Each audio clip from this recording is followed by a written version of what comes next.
I'm Stephen Yin. This is Lab 3. The purpose of the lab is to predict the behavior of circuits containing resistors in series and parallel, use multimeters to measure the values of conventional current and potential differences in the circuits, and examine the behaviors of ohmic resistors and capacitors. The physical principles include Ohm's law, which defines the relationship between voltage, current, and resistance. Its equation is shown below. The reason to use this is because it allows calculation of one unknown variable when the other two variables are known. Capacitance is also used because it's a key concept for understanding the RC circuit.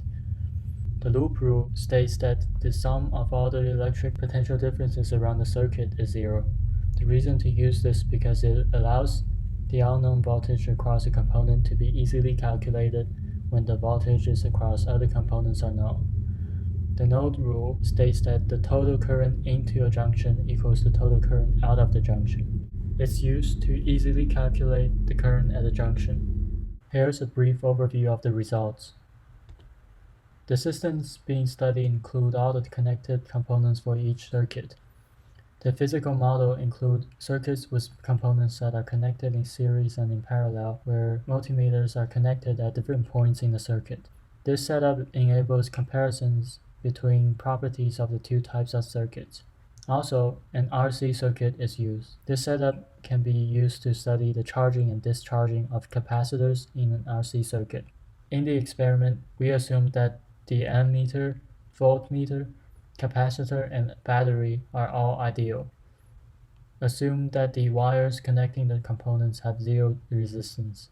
Here are the initial conditions for the experiment. In part 1 of the experiment, we construct the circuit shown in the right.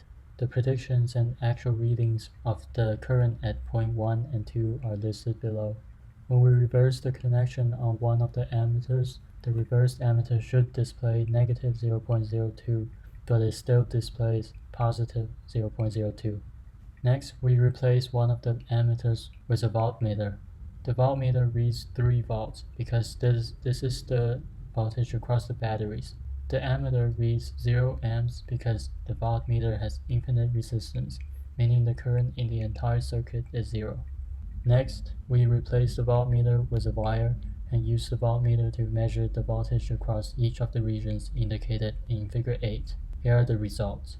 We predict that according to the loop rule, the sum of the potential differences should add up to exactly 0, and the actual results showed that. The potential across the circuit is plotted in Figure 9. Note that when the voltmeter is connected, the ammeter reading does not change because the ideal voltmeter has infinite resistance, meaning the parallel circuit it is connected to does not have any current at all. Moving on, we connect an ammeter in parallel to the 100 ohm resistor. The ammeter displays 0.06A, which is higher than before. This is because the new ideal ammeter has no resistance, meaning it can be modeled as a wire. Thus, all the current bypasses the 100 ohm resistor, essentially decreasing the overall resistance. From the earlier measurements, the resistance of each component is calculated as below. In part 2, we construct a circuit with bulbs, battery, and a capacitor. We observe that the light is bright at first and dims exponentially as a function of time. The current behaves similarly. We then measure the time taken to charge and discharge the capacitor.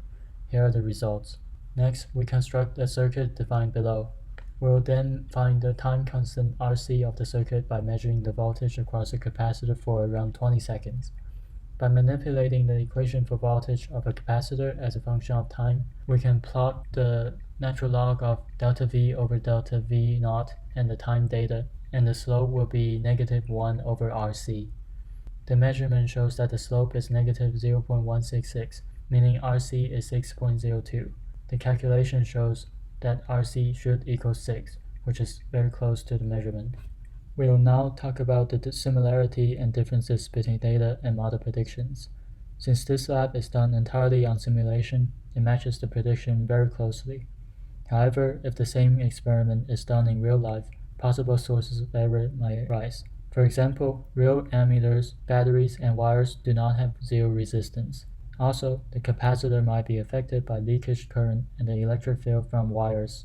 For conclusion, I'll answer two what-if questions. For the first question, as stated in the discussion section, the real ammeter has resistance, meaning it will contribute to the total resistance in the series circuit and thus decrease the current. For the second question, an ideal model is expected to charge instantaneously. However, real batteries have resistance, meaning it will take time to charge the capacitor.